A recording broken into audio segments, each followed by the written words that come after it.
నవనమోనితంగా ఆ అమ్మవారి దివ్య మంగళ రూపాన్ని చూసిన భక్తులందరూ కూడా ఓం శ్రీమాత్రే నమః అంటూ రెండు చేతులెత్తి మొక్కుకుంటూ ఉంటారు.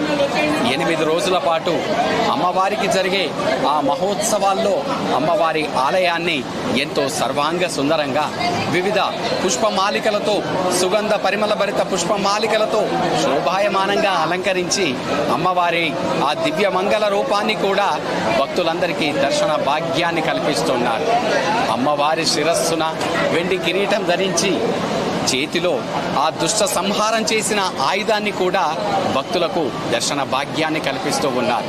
దుష్ట శిక్షణ, శిష్ట రక్షణ కొరకు తన నమ్ముకున్న భక్తుల్ని కాపాడడానికి ఈ పుణ్య ఆలయాలు అమ్మవారు ఈ పుణ్య ప్రదేశంలో ఎన్నో ప్రాంతాల్లో వివిధ రూపాల్లో కొలువై భక్తులను కాపాడుకుంటూ ఉంటారు. అలాంటి వాటిలో ఈరోజు మనం వీక్షిస్తున్న ఆ గంగమ్మ తల్లి ఆలయం ఎంతో మహిమాన్వితమైనది.